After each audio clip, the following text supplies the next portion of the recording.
Hey guys, so this is going to be a VR response to a good friend of mine, Mr. FlashbackTNT James. Yeah, James posted a video recently about his top 10 favourite games of all time, which was in response to another good friend of mine, Mr. Timewarp James.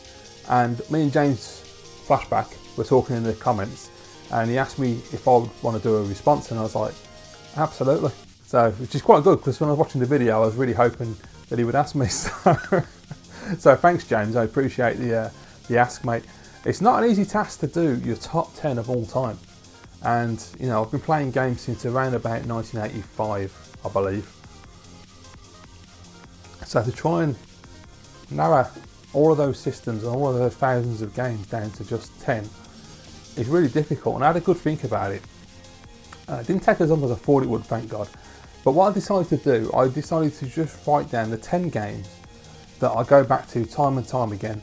And if you know me well, you'll know that there are certain games that I just, for some reason, I just absolutely love, and I just play over and over and over again. I know Alex Blue Tonic 78 never understands how I can play games more than once. Well, not more than once, but like some games I'll play like 10 times, or just keep playing them over and over and over. And he always wants new experiences, fresh experiences. So what I'm going to do first of all, just like Flashback did, I'm going to give out some honourable mentions, and then we'll crack on with the top 10. So I've got 5 honourable mentions, and in fact only one of the games on this entire list, which is the first game I'm going to talk about, is a game I've only played once, and there's a good reason for that, and that game is Heavy Rain on the PlayStation 3, also available on PS4 now, has been for a while. Heavy Rain absolutely blew my mind. Now when this game came out, I remember I first of all played the demo of it, and I hated it. I couldn't stand the demo. I couldn't work out what to do. You were controlling the FBI agent, and you got to investigate a crime scene. And I was like, this is so alien to the way I play games. It doesn't make any sense to me, and I just can't get on with it. So I never went back to it. I left it. And then my dad got a PlayStation 3 one Christmas, and he bought the PlayStation Move, because this was like back in the day, right, when the Wii was successful and Wii Sports, and we've been playing a lot of that. So my dad wanted to get the PlayStation Move and check out Sports Champions. And we were checking out different demos on the PlayStation Store. One of them was Heavy Rain, which had been updated for a Move update. So we downloaded that and we tried it. And with the Move controllers, it immediately just clicked into place for me. And I completed the demo of that issue. And I thought, wow, this is actually really cool. And so when the game comes down in price, I'm going to pick this up. And I'll never forget, it was a Saturday afternoon, and Barry, who unfortunately doesn't make videos anymore, up in Scotland, Mr. Radio 3, he messaged me and said, Pete, Argus is selling God of War and Heavy Rain on sale. I think they were like £15 each at the time. So I got in the car, went downtown, picked them both up, came back, and it was the best thing I ever did, because I'll never forget that experience of putting Heavy Rain on. And I sat there all afternoon, right into the mid-evening, and I was completely and utterly hooked by this storyline. And I found that the QTE, the QuickTime events, the way that the game controls, actually made so much more sense. And I wasn't using the Move controller, I actually used a DualShock, and it just completely clicked into place. And I loved the branching narrative, all the different characters, from the detective to the private investigator to the journalist, and it was just, it was a really, really different way of telling a story. Now before this, I had tried to play Fahrenheit, which is the original game that Quantic Dream made, and that was on the Xbox. Now when I was collecting Xbox back in the day, you'll see a video on my YouTube channel where I was trying to play Fahrenheit and understand it, and I got stuck straight away on that game. I never went back to it then. After I finished Heavy Rain, I went back to Fahrenheit and actually finished it and enjoyed it. Really good game. But yeah, I was absolutely blown away. I'll never forget just sitting there. I got to the bit in Heavy Rain, if you've played it you'll know it, where I think his name is Ethan, the main character, and the journalist, I can't remember her name, where they're about to sleep together. That's where I got to, so it's a fair way in from what I can remember. And I was just absolutely blown away. That game is incredible. Now apparently the game's got like 12 different endings, so I've only played it once, as I say, because for me, even though I killed most of the characters, I only, you know, I was satisfied with what I got at the end of it when I found out who the killer was, and it was just a brilliant experience. I don't really want to go back and try and get multiple endings and change things. I'd rather just be happy with that one experience. Although lately I have had an urge to play it again, because it's been so long, but I don't know. It's a phenomenal, because obviously it's on PS4 and you can get it in a double pack with Beyond Two Souls, which is a good game but not as good as Heavy Rain. And I still haven't played Detroit, and I'm really looking forward to that one. I do like what Quantic Dream do. Their style is not for everyone, but when it clicks with you, it's so good. So that's the first honourable mention. The second honourable mention is a game called Cold Winter. Now, if you've watched my channel for a while, you're probably a little bit pissed off of me talking about Cold Winter. But this is a game I discovered through collecting. It's a PlayStation 2 first-person shooter, and it is, for me, the best first-person shooter on that machine. Because at that time, for me, Xbox was the first-person shooter console, not the PS2. You know, the PS2 is massively underpowered compared to Xbox. But Cold Winter is an absolutely incredible narrative-driven first-person shooter with a story that actually got quite a lot of heart, and there's a moment near the end of the game that happened, which every time I play it, emotionally hits really hard with me. It's absolutely brilliant. It's a spy thriller. You go globe-trotting, the usual kind of thing, running and gunning, but it's the story that really holds the game together so well. I mean, graphically for a PS2 game, it actually looks really nice, and it doesn't hold up as well as a lot of like PS3 games do, but I still think it looks pretty good if you have it on a CRT. It looks really nice for a PS2 game. And the guns are really great, good variation, nice explosions. I think there's some kind of destructibility in the environment a little bit, but mostly it's a storyline that really hooked me with that. Cold Winter, for me, is one of those sleeper hits that I never see people talk about, and is a game that if you have a PlayStation 2, you should absolutely buy it and play it if you love first-person shooters. And even if you don't, just try it, because trust me, the story is really, really good. Next one I want to talk about, honourable mention. I really should just hold my cup of tea, shouldn't I? The next one is 24 the game. Now, I'm a massive fan of 24 the TV show. You can't see, but they're all back there behind the chair. I've got every season on DVD and Blu-ray. I never upgraded all of them to Blu-ray because I didn't want to pay the money. And yeah, the game itself absolutely shocked me how good it was. It's one of the best TV to video games I've ever seen, because it acts out like an episode of the TV show. So you get all the really cool, if you know 24, you get all the box sets, and you've got all the main characters from that era. This was the what's his name? I'm trying to think of Jack's daughter's boyfriend, Chase. It was the Chase era, so I think that was season 4, 5, around there somewhere, I think it was. So you've got Chase, you've got Jack, obviously, Chloe, Tony, Tony's wife Michelle. You've got Jack's daughter, who I'm completely blanking on her name unfortunately, but you've got all the main players, all voiced by the original actors as well, and it plays out like a full episode of 24, and it's absolutely brilliant. It's in third person, so it's cover action shooting. It's a little clunky in places, sometimes it doesn't feel that comfortable because it's an old game, but it plays really well when you get into it and you get used to the controls, and the graphics are really nice. It's also got progressive mode as well if you want to put it through components, so I'd highly recommend 24 the game. It's probably a game that a lot of people looked over because they didn't watch the show, and maybe a lot of fans didn't want to play it either because they thought it might be crap. But trust me, if you love 24, or even if you don't and you just love a good storyline, check out 24 the game. Next one is going to be 007 Bloodstone, which is on the PS3 and the Xbox 360. Third person cover shooter, and I've actually lost count the amount of times I've finished this game now, because it's become one of those games for some reason where I've got nothing new to play and I need something to play. I'll put on Bloodstone, I'll just spend a couple of hours blasting through, or 2 days, I'll split it across. But it's an absolutely great game because it's a sidebar from all the other Bond games. It's not a main story, it's just a made up one for the game. And this is in the Daniel Craig era. And it's just really, really, really fun. It's got really nice graphics, in-game graphics I'll say, because the actual cutscenes are terrible. The facial models, the character models, so to say, are absolutely awful. I mean, Judi Dench, people have always said that it's got like a clay face, it looks terrible. But the game is a lot of fun. You get to like shoot everyone in the face and take down people, and there's a decent enough storyline in it. It's a good enough Bond storyline. The only thing that's always let the game down for me is the driving sections, which I believe the game, if I remember right, it was the same people that made Project Gotham, so I never understood why the driving was so crap in it. But the first person is excellent.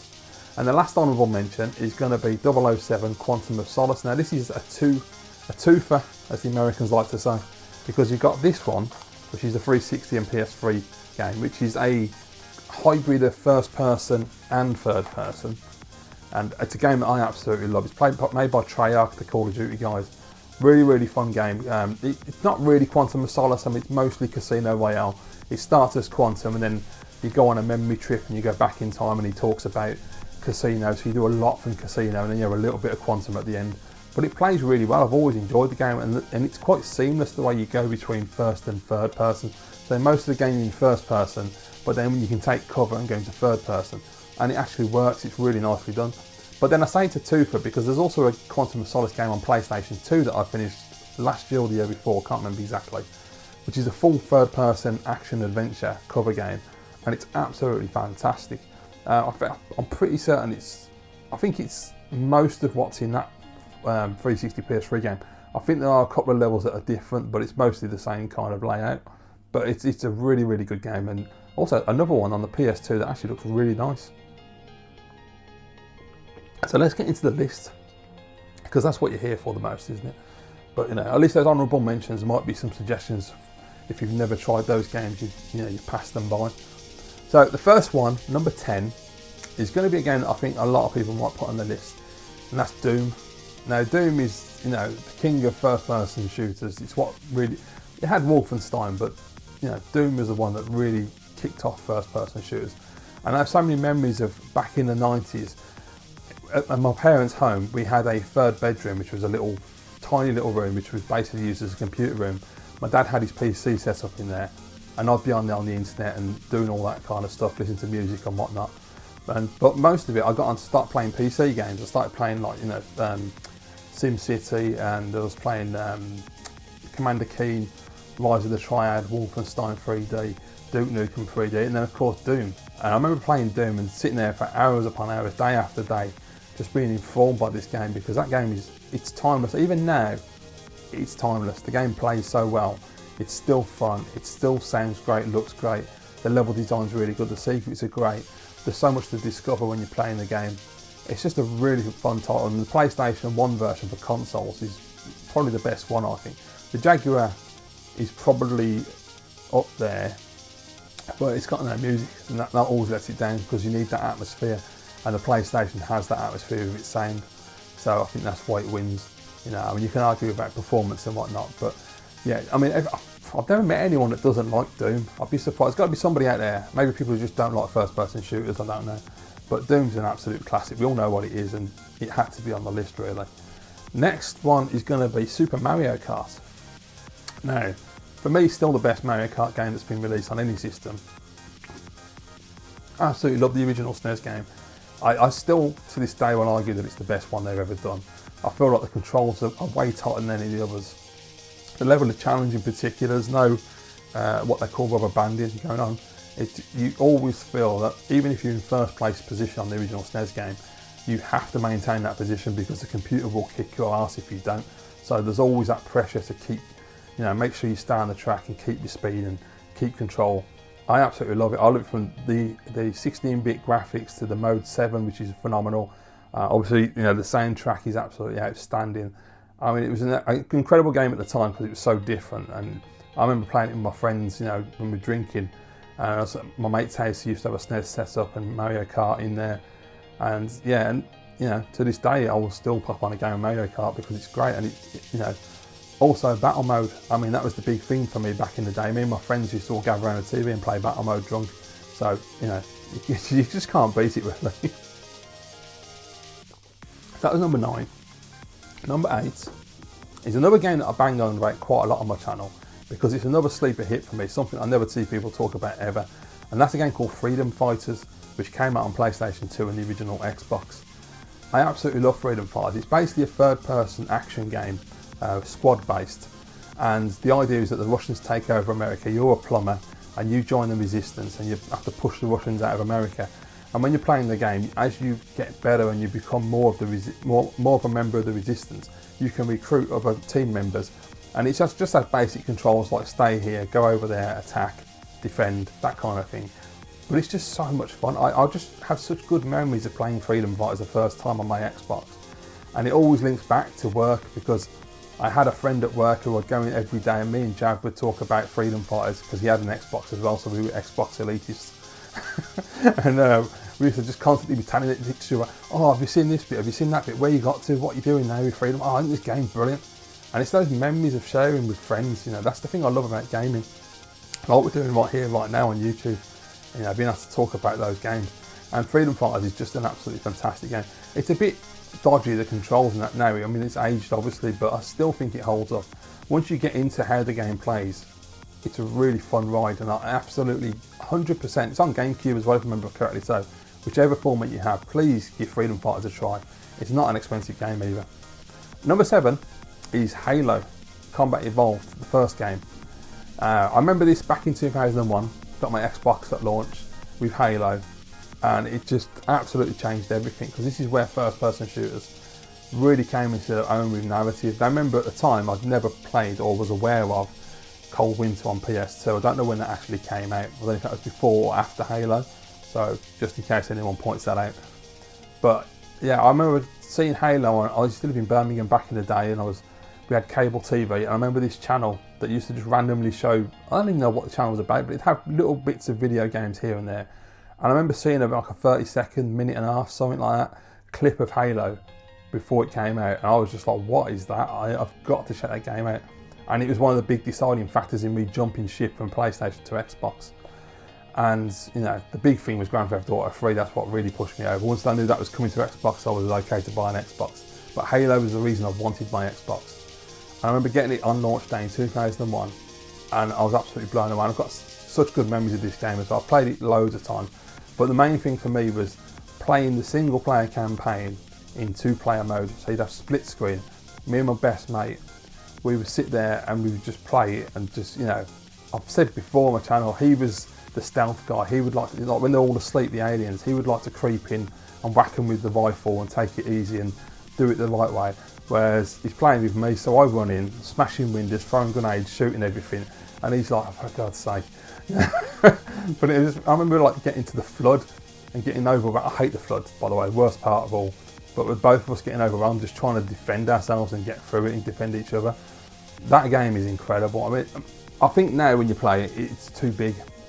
It just goes on forever, and it gets a bit boring halfway through, I find. But it's still phenomenal graphically. I mean, you still look at it now, and you know, the moment on the second level when you get off the ship and you land on the grass and you look down, turn your little torch on, your little flashlight, and you look down at the grass, and it looks like real blades of grass, or at least it did in 2001. It's an incredible game. Yeah. So, and obviously Halo has gone on to spawn a lot of sequels, but the first one for me is still an absolute gem. The next one is going to be number 6, and that is Castlevania IV, or Super Castlevania 4 for the Super Nintendo. A game I've played a hell of a lot. I've completed it a couple of times, and still, for me, the best Castlevania game out there. You know, it's phenomenal. I mean, I love the graphics are a weird one on this game, because it starts off really dark and dirty, and it just gets better on each level as it goes, until you get to the level with the gold, where it looks absolutely stunning.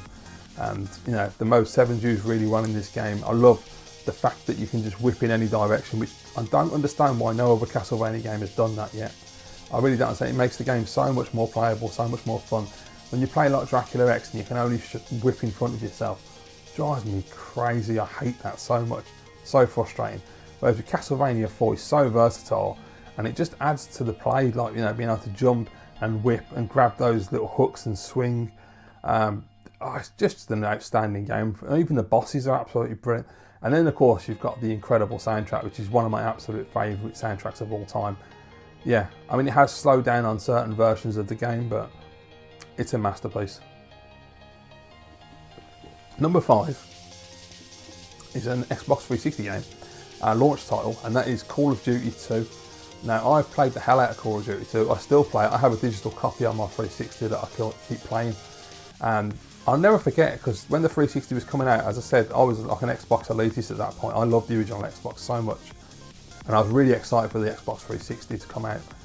And leading up to it, I used to, back then in the early 2000s or mid 2000s, because it was like 2005 when the Xbox 360 came out, I used to be on game trailers every single day, gametrailers.com, and that's where I'd get all of my latest information from. And I was checking out all these games that connect to 360, and I was really interested in them. I remember like the Ghost Recon game, was it Warfighter or something? That was the big one they were pushing at the time. That looked really nice and really different and next gen. But then I was seeing screenshots of Call of Duty 2, and I thought, that doesn't really interest me. I'd never played a Call of Duty game at this point, but I did like World War II games. And it just didn't really grab me, and I was like, whatever, I'll just see what it's like when it comes out. But then I remember the moment that turned the tables for that one for me was when me and my friends were on lunch break and we went into Solihull, and in game they had the kiosk set up.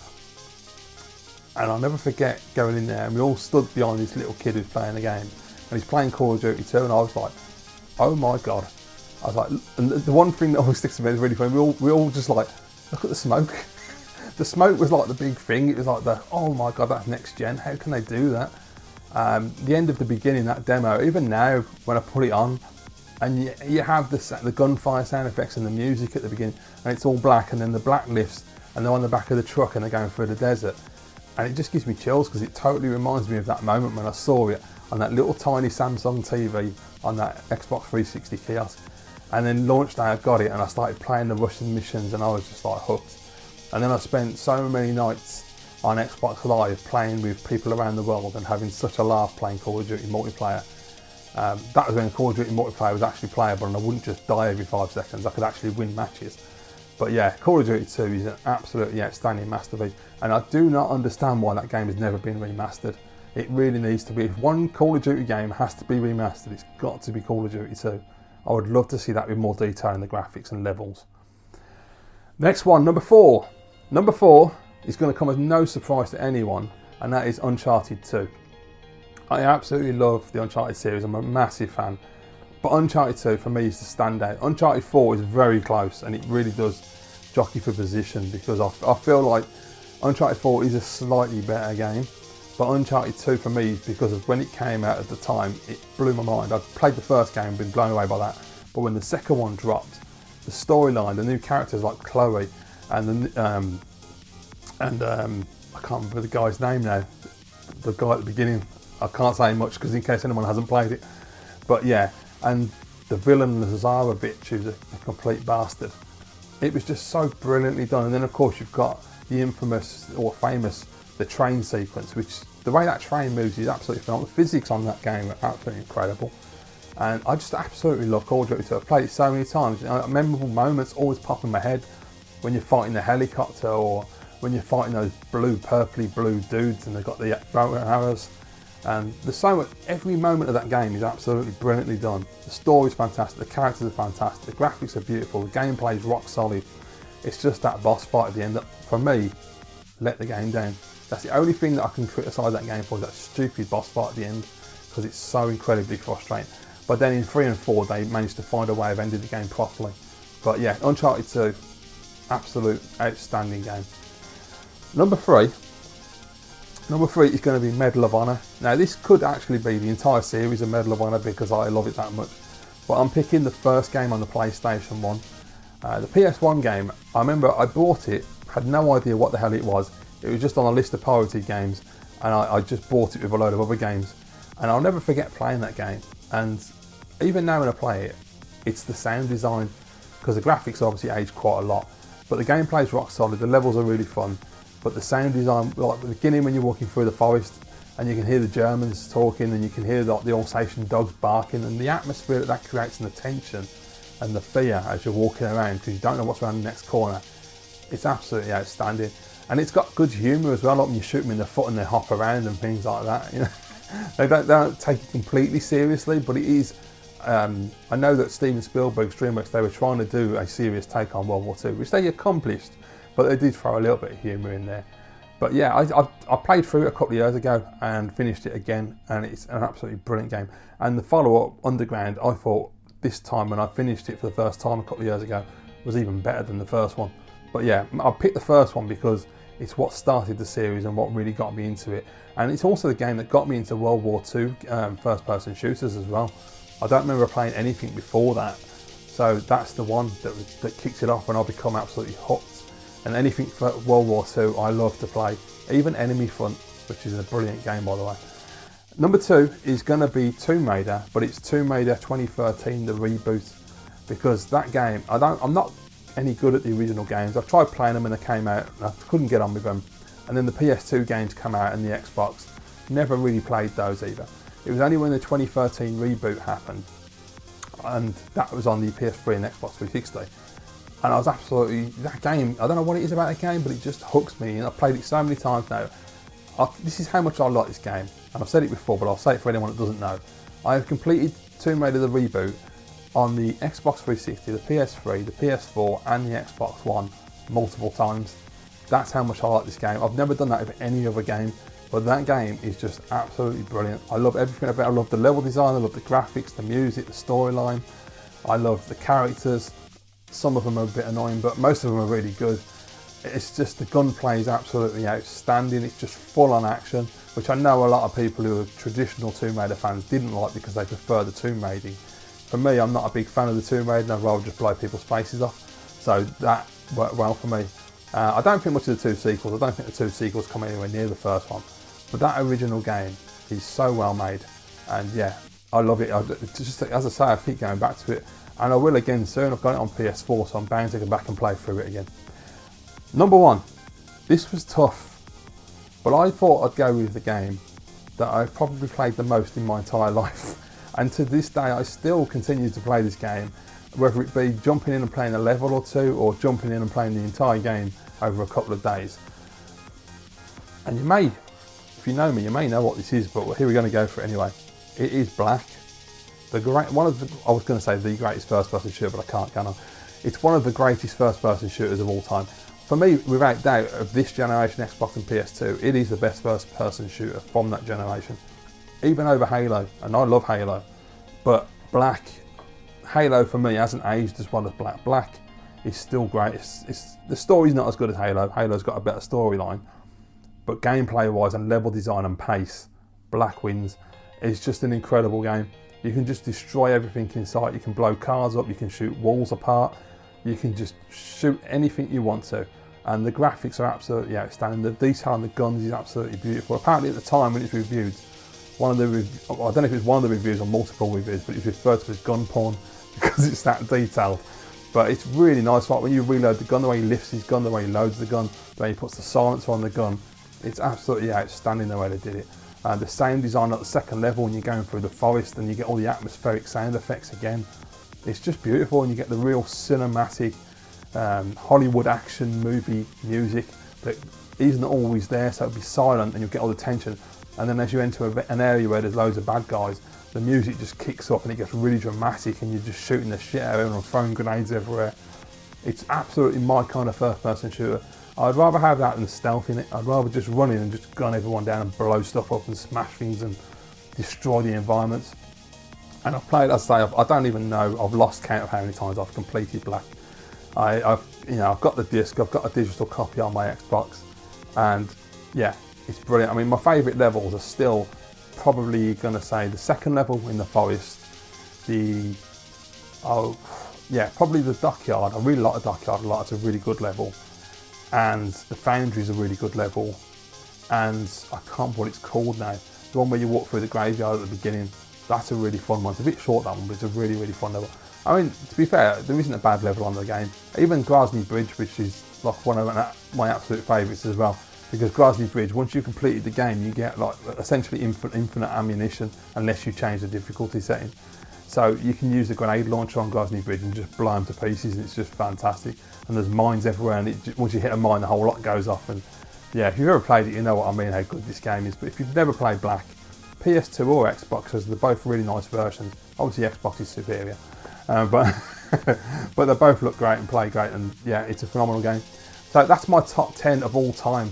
So will it change in the future? Maybe it will, but those are definitely games for me that I can 100% say if I only had those 10 games for the rest of my life, I'd be quite happy just playing those games over and over and over again, which I have done with a lot of them. And the same with the honourable mentions as well. They're games that I could just go back to and just, play and play and play. So thank you very much for for asking me to do this, James. I appreciate it, Mr. FlashbackTNT. Guys, if you don't know, FlashbackTNT is a really nice guy. Got a fantastic channel. Got a full N64 set as well, by the way, which looks absolutely stunning. If you don't know who he is, then check out his channel. There's a link down below in the description of this video. Just click on that and check out his channel and go and watch his videos and subscribe, because he's a really good bloke. And I'm going to nominate a couple of people as well. I was going to make this an open nomination, but I thought, no, sod it. I'm going to tag people.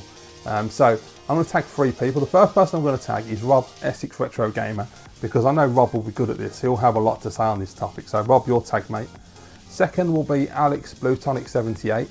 Give you a reason to make a video, Alex, because you know you've just made one, so we need to get you on a roll now and get you back in the swing of things.